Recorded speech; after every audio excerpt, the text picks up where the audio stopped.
मैं डॉक्टर चौबे 130 करोड़ भारतीयों को नमस्कार करता हूं, मुख्य रूप से युवा पीढ़ी को, क्योंकि मैं युवा पीढ़ी का बहुत बड़ा फ़ैन हूं। युवा पीढ़ी को मेरा ये संदेश है कि उन्हें किस तरीके से साहस को रखते हुए और परिस्थितियों का सामना करना चाहिए। आज का विषय है जो हमारा वो है motivation for democracy in India. 74 वर्ष के बाद भी हमारे देश में कई बेसिक समस्याएं हैं और एक के बाद एक समस्याएं उत्पन्न होती जा रही हैं। उसके कारण क्या हैं और उसका निराकरण क्या है, उसमें सबसे बड़ी भूमिका जो रहेगी वो हमारी युवा पीढ़ी की रहेगी। युवा पीढ़ी को कभी हिम्मत नहीं हारना चाहिए, उन्हें अपने पूर्वजों से शिक्षा लेनी चाहिए। देखिए, स्वतंत्रता के पहले वीर सावरकर, याद करो काला पानी को, अंग्रेज़ों की मनमानी को, और कोल्हू में जुटे तेल पेरते सावरकर से बलिदानी को। उन्होंने उस समय भी हिम्मत नहीं हारी। तो आप तो भारत के नवयुवक हैं, विश्व में सबसे अधिक नौजवान जो है भारत में है। इसलिए युवा पीढ़ी को ध्यान रखना है कि भारत माँ का भार है देखो युवा वर्ग के कंधों पर, और इजराइल से जीना सीखो अपने ही भुजदंडों पर। तो आत्मनिर्भर हमको बनना है, लेकिन जहाँ जहाँ कमियाँ हैं उनमें सुधार करना है। सबसे बड़ी चीज़ कि पार्लियामेंट में बैठें या विधानसभा में बैठें, हमारे राजनेताओं को सुशिक्षित होना चाहिए। भारत को विकसित करने के लिए सबसे बड़ा उपाय हमारे पूर्व राष्ट्रपति, missile man of India doctor APJ Abdul Kalam ने बताया था। अगर हम उन्हें फॉलो करें तो हम भारत को एक विकसित देश बना सकते हैं, जो 74 साल से हम विकासशील हैं। उन्होंने कहा था कि भारत को अगर विकसित देश बनाना है तो 3 चीज़ें हमें ध्यान में रखना चाहिए। इन 3 चीज़ों को हमें हटाना है। किसे? परवेशिव करप्शन, व्यापक भ्रष्टाचार जो फैला हुआ है नीचे से ऊपर तक, उसे हमें हटाना पड़ेगा। दूसरा, सिन पॉलिटिक्स, गंदी राजनीति जो चली जा रही है। और तीसरा है माइंडलेस ब्यूरोक्रेसी, मस्तिष्कहीन नौकरशाही। 74 सालों में बहुत महंगाई हो गई, लेकिन चमचे और दलालों की महंगाई नहीं हुई, वो और ज़्यादा सस्ते हो गए। पीछे लगे रहते हैं, पढ़ना लिखना सभ्यता संस्कृति से उन्हें कोई मतलब नहीं है, सिर्फ धनोपार्जन करना चाहते हैं। चंद नेताओं के पीछे लग जाएंगे, कहीं हमें रेत की खदान मिल जाए, कहीं हमें पत्थर की खदान मिल जाए, कुछ भी हमें मिल जाए ऐसा कार्य जिसमें हम जो है घपले करके और पैसे कमाते रहें और नेताओं की जेबें भी भरते रहें।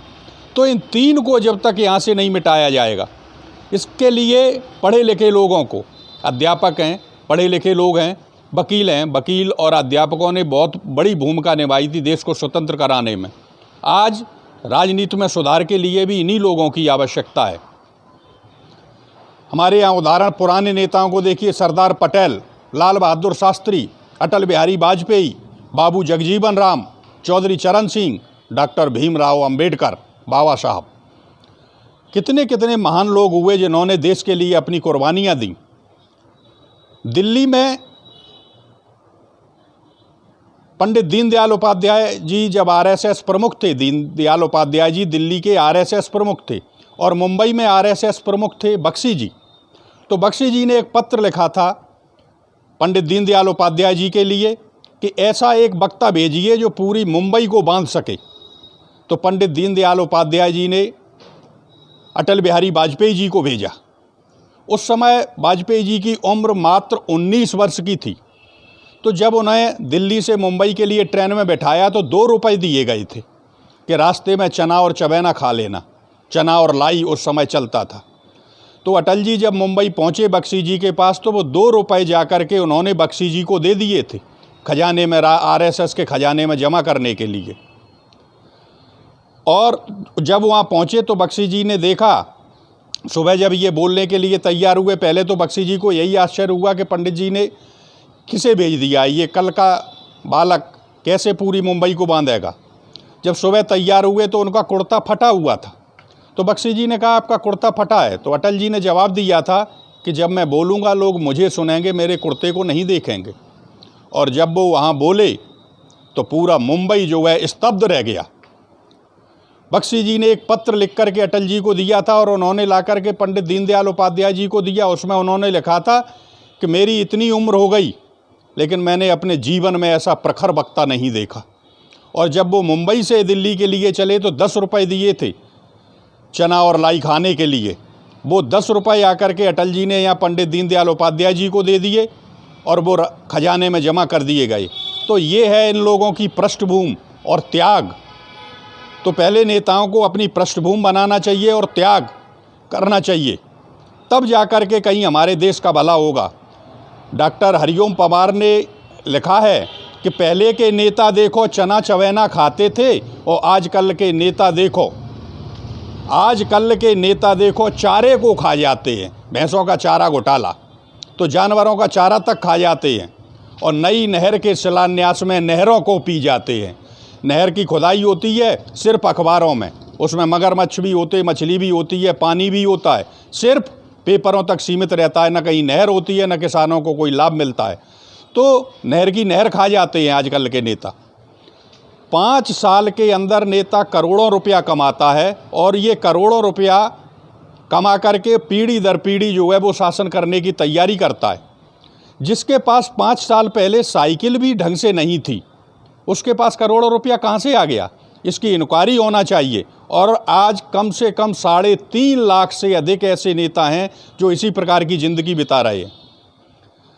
अगर अमेरिका में भी प्रजातंत्र है, वहाँ का अगर हम उदाहरण देखें तो वहाँ के पूर्व राष्ट्रपति ओबामा आज दिन भी ऑर्गेनाइजेशन में नौकरी कर रहे हैं अपने परिवार को पालने के लिए, राष्ट्रपति रहने के बावजूद भी। और भारत में अगर गांव का सरपंच या एक बार कोई विधायक बन जाए, वो जीवन भर के लिए नेता बन जाता है, फिर वो कोई कार्य नहीं करता। और दूसरी चीज़, भारत में सामंतवाद की आवाज़ें अब भी भारत में गूंज रही और पीढ़ी दर पीढ़ी शासन करते जनता देखे मुँह खड़ी। बड़े बड़े अधिकारी देखो देश को लूटा करते हैं और नेताओं की जेबें भरते आधा घर में रखते हैं। जनता का पैसा नोच नोच कर अपनी जेबें भरते हैं और सामंतवाद के सारे लक्षण प्रजातंत्र क्यों कहते हैं।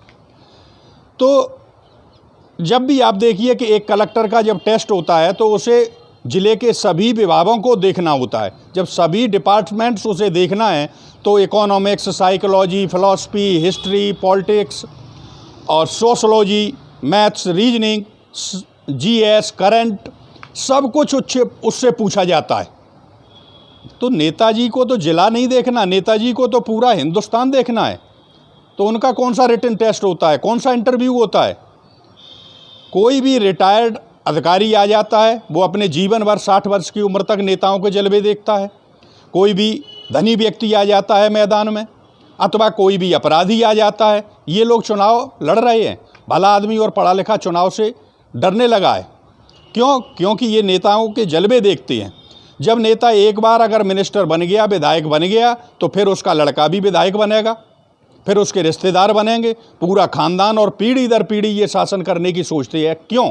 क्योंकि इन्हें जो है भ्रष्टाचार और फ्री की रोटियां खाने की आदत पड़ जाती है। अगर हमारा सरहद पर सिपाही ले और लद्दाख में देखो फौजी मेरा लड़ता है, पूछो इस सरकार से उसको कितना वेतन मिलता है। सुबह हो जाती है तो शाम की गारंटी नहीं है, और शाम हो जाती है तो सुबह की गारंटी नहीं है कि वो उनका जीवन रहेगा या नहीं रहेगा। बर्फ़ में लेटा हुआ है, -50 में भी ग्लेशियर में रह कर के, और एक साल में छुट्टी आता है अपने घर पर। उस फौजी की अगर वीरगति को वो प्राप्त हो जाता है तो उसके घर आकर के 10-10 और 20-20 लाख रुपए देते हैं नेता, और घड़ियाली आंसू बहाते हैं।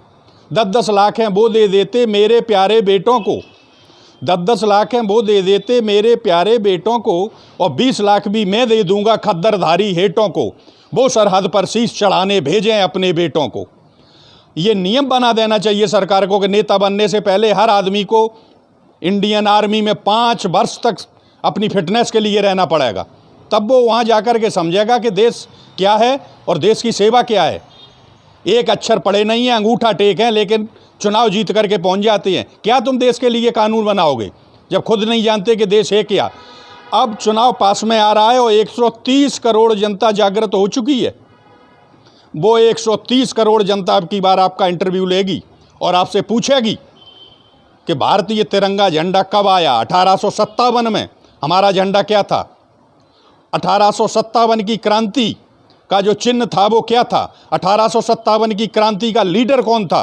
इस तरीके के अगर सवाल नहीं दे पाए तो नेता का बहिष्कार किया जाएगा और उसको भगा दिया जाएगा, कोई उसे वोट नहीं देगा।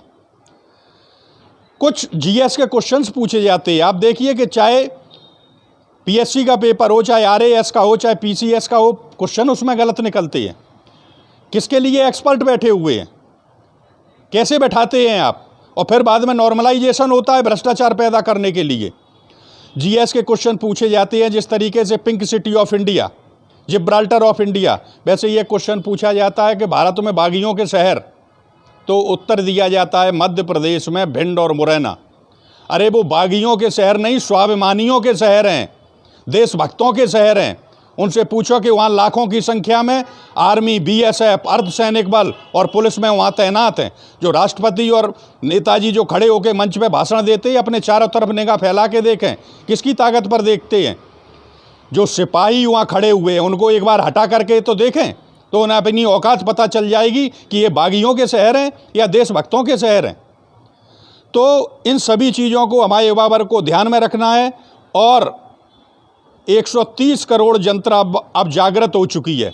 नेताजी इसलिए सावधान हो जाइए, अब देश विकसित हो करके रहेगा और बिना इंटरव्यू के आपको कोई भी वोट नहीं देगा, आपका बहिष्कार किया जाएगा।